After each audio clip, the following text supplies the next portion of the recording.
The Chinese civil service exam was one of the most long-lasting socio-political institutions in history. While the exact details varied throughout the ages, the examinations generally involved isolating a student in a test-taking facility for multiple days.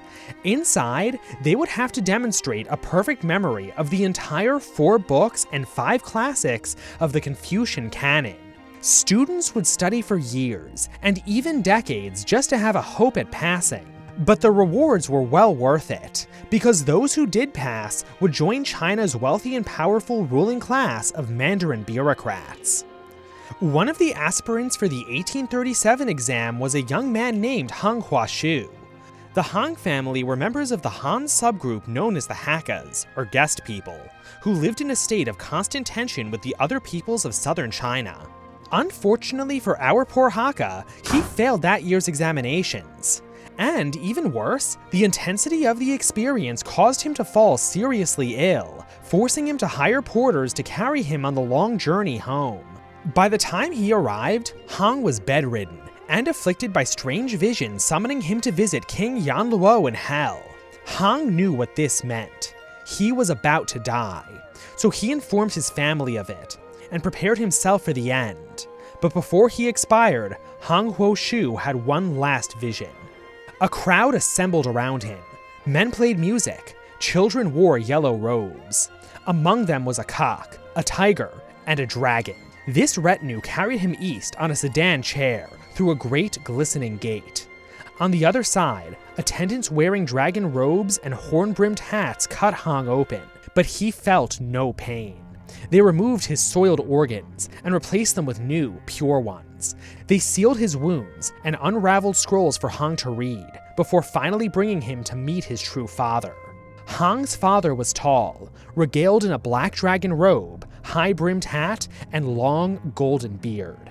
His father explained to the prostrated Han how the people of Earth have lost their original nature, how they have no respect for him, and how this is all the fault of the demon devils who've led them astray. Han promises to defeat the demons and bring the people back to the true way. But before he is allowed to begin, they discuss theology. Han's father answers questions, like why, if he's all-powerful, does he not banish the demon devils himself? And what kinds of trials Han will have to endure to defeat them. Soon, Han's father is satisfied, and sends him alongside his older brother to battle the enemy. Together, they rid heaven of its invaders, and capture their king, Yan Luo, who they spare on orders from their father. With heaven liberated, Han spends the rest of the vision living with his true family. But Earth was not yet liberated from the demon devils, so with the blessings of his father and elder brother, Han is sent back to finish his task, under a new name. Han Huashu is dead. It is Han Xiuquan who returns to Earth. Some first-hand accounts claim that Han's new body was stronger, taller, and more intelligent, but one change is beyond dispute. Han Xiuquan was stark raving mad. He screamed and slashed at imagined enemies to exhaustion. He would sing battle music and warn anyone who would listen that there were demon devils all around them. Han's family were forced to maintain a watch over him to make sure he didn't hurt himself or anyone else. But eventually, Han Xiuquan would, more or less, regain his sanity, though neither he nor anyone else could figure out what his visions meant. Most just assumed that they meant nothing, but the answer would come in 1843, when Han began to read a set of 9 tracts written by the Chinese Christian Lang Afa. What he found inside would not only change the course of Han's life, but of Chinese civilization itself. So you can call me Ezekiel. And this is the Taiping Rebellion. But first, let me tell you about this video's sponsor, our supporters on the CallMeEzekiel Patreon. It's because of our patrons that we're able to release a fully illustrated documentary like this one every 2 weeks, and make each one better than the last. So help us continue to create and improve our content by clicking the link in the description and becoming a supporter. All of our patrons get rewards in proportion to their level of support, including a special role on our Discord server commensurate with your tier, and access to private chat rooms where you'll have direct access to me and our other supporters, adding a Countryball to the group shot featured at the end of each video, getting your name into the credits, possibly with extra pizzazz at higher support levels, as well as getting additional Countryballs put into the group shot. And finally, and only for our biggest supporters, I'll read your name out loud at the end of every video. This channel is only possible because of our supporters, so it would make me so happy for you to join them. Even a few dollars a month can make a huge difference. The links to our Patreon and other options to support us like crypto are in the description. Thank you for your support. And now, back to the video.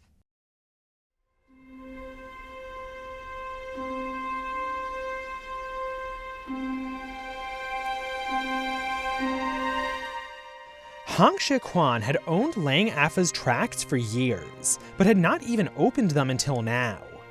Those tracts explained everything. They taught Hang about the one true God and creator of all things, Yi Huo Hua, and his son, Jesus Christ. It explained their teachings, which, as quoted and explained by Afa, were unlike anything Hang had ever read in the Confucian canon. Nowhere had Confucius ever said anything like Jesus' teaching that men should not grieve over their misfortunes, but rejoice in them. After Hang failed the civil service exams of 1843, Afa's denunciation of the system struck him as particularly poignant. Afa said that the examinations were proof of Confucius's falsehoods. Many students prayed to false idols for the knowledge needed to pass, yet so few actually succeeded. Xiuquan would never sit for a civil service exam again. Finally, the true meaning of Hang's vision made itself clear.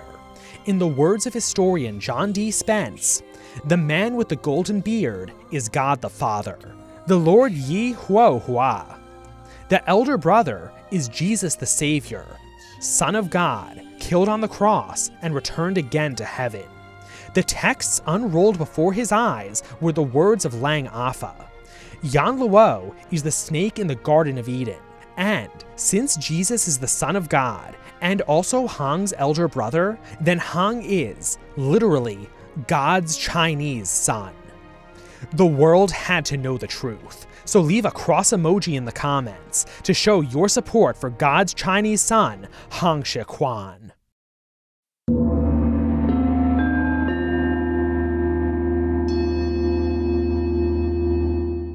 Xiuquan's first converts were members of his own family, including his cousin Hang Rangan, a man who will soon become a central figure in our story. The Hangs and their converts worked to spread the new faith throughout the Hakka community, and to develop its theology. One of their key decisions was that Confucianism wasn't all bad. They particularly admired its condemnations of gambling, a rampant problem in southern China. This new God-worshipping faith was blessed by good timing. As China continued to suffer both from foreign rapaciousness and its own incompetent leadership, ethnic tensions between the Han and Hakkas exploded into open conflict, driving increasingly large numbers of Hakkas into the God-worshipper community for protection. Soon, the Hangs Rangan and Xiuquan would travel to Hong Kong to study under Christian missionaries and to get their hands on a full Chinese translation of the Bible. But after accidentally offending his teacher, who then denied him baptism, Xiuquan returned to his homeland, where he'd use his translated Bible to further develop God-worshipper theology. In 1848, the movement gained one of its most important converts, Yang Zhicheng. Yang had the power to enter into a trance and speak messages directly from God. Xiuquan verified the messages as true, establishing Yang as the living mouthpiece of Hang's Heavenly Father. 1849 saw the community of God worshippers continue to survive and grow amidst two new threats. Qing government forces had entered the region to put a stop to the ethnic violence, while British anti-piracy operations on the coast drove desperate pirates inland. This prompted the God worshippers to better organize themselves, raising funds, printing pamphlets, and enforcing new customs over their community, including the separation of the sexes. But the most important reform was the creation of militias. Hang's militias would soon clash with Qing forces, who treated the insurgent Hakkas horrendously. Torture and execution was the standard fate for any prisoners. This radicalized Han Xiuquan and his followers against not only the Qing dynasty, but against the Manchu people themselves. The demon devils, who before had never been clearly identified, were now exclusively marked as the Qing and the Manchus. This pro-Chinese, anti-Manchu ideology is one of the earliest manifestations of modern Chinese nationalism. By 1850, the god worshippers were fully militarized and built up large stockpiles of weapons and supplies. All the while, the movement's growth was accelerating to levels beyond their ability to process new people. The god worshippers would resort to mass baptisms of hundreds of people a day just to keep up. Soon, they would be ready to march against the Qing devils.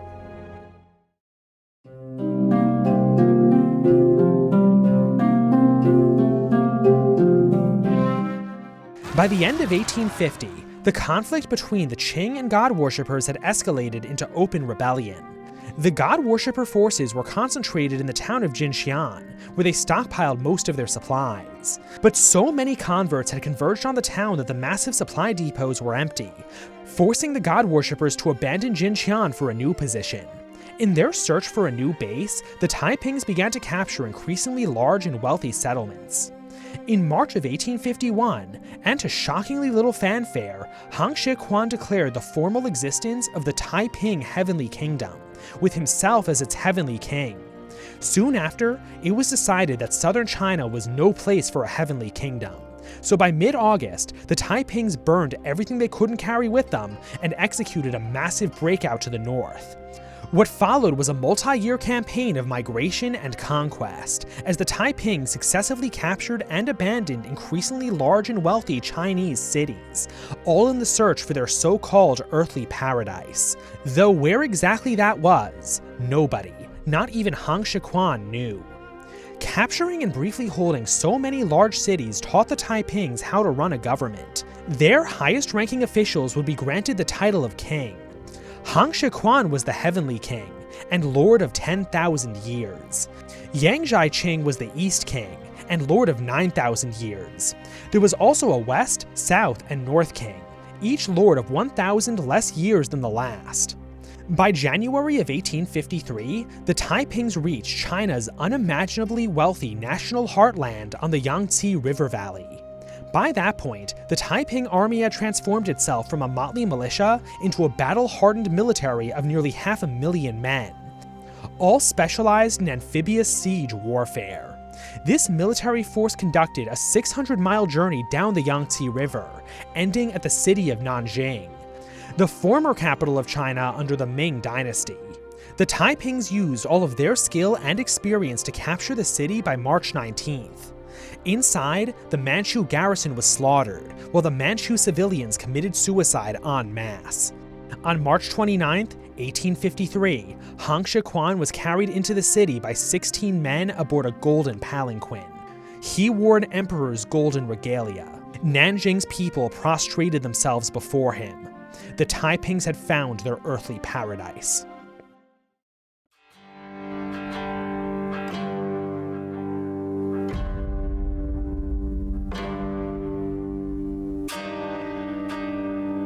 Nanjing became the new capital of the Taiping Heavenly Kingdom, and the center from which all life and economic activity would be controlled.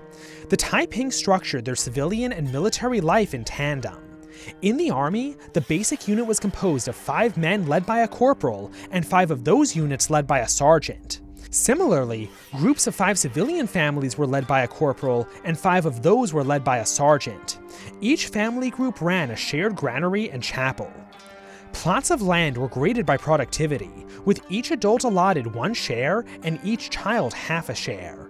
The produce of these lands was to be overseen by the corporals and sergeants, who gave the families their share and sent the surplus to the public treasuries. Gifts from these treasuries would be handed out each time there was a birth, marriage, death, and according to other needs as they arose. Of course, such radical changes to Chinese society could not be implemented immediately, but the process was begun at once. As a state founded on religion, the Taipings were quick to implement policies dealing with heretics and infidels. They chose to brutally persecute Taoists and Buddhists, destroying their temples and either forcibly converting or murdering their clergy. Muslims were harassed, but their mosques were allowed to stand. Since the Taipings were technically Protestant, the Catholics presented a unique challenge. First, they tried forcibly converting Nanjing's 200 Chinese Catholics, but ended up killing a few of them for recalcitrance. They then planned to kill the rest, but at the last moment chose to spare them so they could be sent to fight on the front or to serve in labor units. The Taipings would continue to enforce the separation of the sexes, going as far as to place the men and women in separate districts in the capital and to strictly monitor points of contact between them. Not even married couples were allowed to see each other, though it should be noted that this was intended to be a temporary measure to focus the Taipings on defeating the Qing, and to help establish the legal equality of women. As the war dragged on, this policy would be loosened. But, as you would expect, most of these policies were extremely unpopular. Many citizens went into hiding or fled to the countryside, where the Taipings had little control. A more liberating feature of Taiping governance was an end to the queue, which was the hairstyle imposed by the Qing on their Chinese subjects as a show of submission. The queue involved shaving the front of one's head and growing a long braid at the back. The Taipings protested by cutting their braids and growing the front of their hair long, which led to them being colloquially referred to as the long hairs. The Taipings would also attempt to ban foot binding and opium, but failed to make much headway in either effort. The Taiping succeeded much more in their architectural ventures. They were able to build the Heavenly King's massive palace in just 6 months, and radically improve the defenses of Nanjing and the surrounding area, turning the whole region into a veritable fortress. The Taiping conquest of Nanjing also attracted the attention of Western powers, who were now key players in China. French and British expeditions were sent to the city to investigate its new occupants. While the Taipings could not be said to have handled the visits well, they did at least manage to avoid creating unnecessary hostility, giving them the free hand they needed to quickly finish their war with the Qing.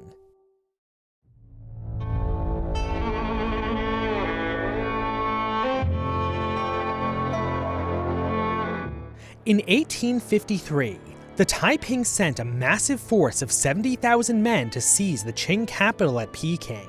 Taking it would bring the war to a swift and victorious end. Unfortunately, the Qing finally got their act together and conducted a brilliant delaying campaign. The expedition met stiff resistance at every little village, and thrown into confusion by planted false reports of Qing troop movements.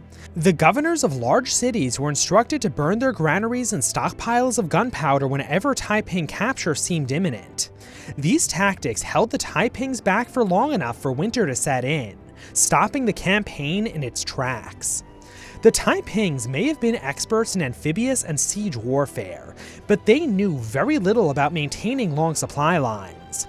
This made it easy for the Qing to cut the expedition's communications, denying them reinforcements and resupply. The expedition tried to dig in where it was, but that made it even easier for the Qing to wash them out by diverting water from the Grand Canal and flooding the area, destroying the entire expedition. The destruction of the Peking offensive could have been a catastrophe for the Taipings, but the Heavenly Kingdom was saved thanks to other rebels diverting the Qing's attention. The whole nation was plagued by hordes of bandits, with the especially well-organized and nomadic Nyan bandits in the north also threatening the capital.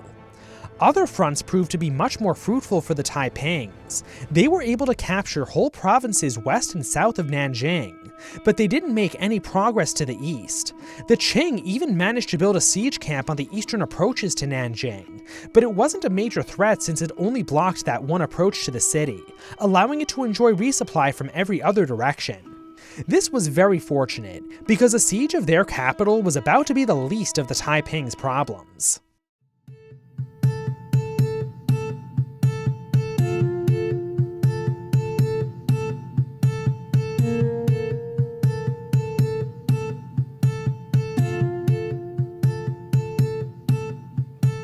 In the summer of 1854, another British diplomatic mission arrived in Nanjing. The Taipings didn't allow them to enter the city, but did allow the ambassadors to deliver a message to the East King and voice of God, Yang Xiuqing. By this point, Yang's power and influence was approaching that of the Heavenly King himself. Yang used this power to abuse and sabotage all of his potential rivals. For example, Yang summoned the North King, Wei Changhui, at all hours of the day and night to hear messages from God, and was threatened with beatings if he arrived late. The British letter to Yang included questions ranging from trade prospects to troop numbers to the Taiping's political and religious doctrines.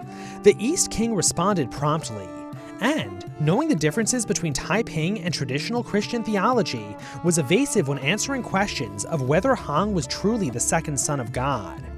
Yang sent his own list of theological questions back to the expedition. While none of its members had any theological training, they answered as best they could, directly citing the Bible as much as possible.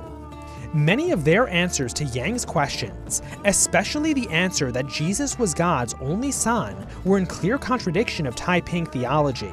To the East King, that could only mean one terrifying thing. Since Xiuquan was God's second son, and Yang was God's chosen mouthpiece, their words had to be true divine revelation. Any contradictions with the Bible could only mean that the Bible itself had been tampered with, perhaps even by the demon devils themselves.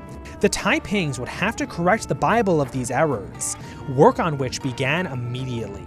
But even the power to revise the Bible was not enough to sate Yang. He now wanted a title equal to the Heavenly King's Lord of 10,000 years. He was only the Lord of 9,000 years after all. Yang sent Xiuquan's most loyal generals out on distant campaigns, leaving only troops loyal to himself in the city. But the Heavenly King quickly figured out what Yang was doing. He strategically promised those new titles to Yang on his birthday, which was in 2 months, and used that time to get secret messages out to his loyal generals, begging them to return to the capital and save him from Yang's treason. By September of 1856, the North King, Wei Changhui, and General Qin Rigong arrived with their troops. They decided to act immediately, and not wait any longer for the West King, Shi Dekai, to arrive. Thus, the North King, one of Yang's favorite playthings, led troops into Yang's palace and slaughtered everyone inside, including Yang and his entire family. The next day, Yang's loyal troops were lured into a trap and killed. But the danger hadn't ended yet. The West King, Shi Dekai, arrived after the slaughter and was revolted by the needless bloodshed. He said that they were sure to lose to the Qing if they spent all their energy fighting each other. This caused his fellow Taipings to suspect him of disloyalty, so they plotted to kill him next. When Shi Dekai found out about the plot, he fled back to his army. But the Taipings raided his palace anyway, finding and killing his whole family inside. The West King now wanted revenge, and as one of the Taiping's most popular commanders, the army was on his side. After rallying 100,000 men, Shi Dekai sent an ultimatum to the Heavenly King. He would only be satisfied by the heads of Wei and Qin. Xiuquan had no choice but to give in. The two men were lured into traps and killed. Then, in December of 1856, Shi Dekai entered Nanjing in triumph. In spite of being a traitor, Yang was turned into a martyr by the Heavenly King. He would still keep his title of East King, and Xiuquan would even have his own son posthumously adopted by Yang to allow the family line to continue. And that's where we'll leave our Heavenly Kingdom, reeling from their failure to take Peking, Yang's failed coup, and Shi Dekai's successful counter-coup. But the Civil War is far from over. Foreign interventions, including the Second Opium War, are about to throw both sides of the conflict into chaos, and two characters will enter our story as key players. One is already familiar to us, and the other will be totally new, each with their own vision for a new, modern China. Visions that could only be implemented by killing the other and winning the Civil War. So what will their plans be to win the Civil War? Will the victors' reforms be successfully implemented? And is there any excuse too slim to justify another Western intervention in China? Find out all of this and more in Part 2, which, when it's out, you'll be able to watch by clicking the link on the top right of your screen. This video was funded by the Taiping faithful in their effort to spread the good word of God's Chinese son, Xiuquan, including G.S. Rogers, Josiah, Pater, and the Union of X. Links to where you can join them are in the description. Like, comment, and subscribe for more. I'll see you in part 2.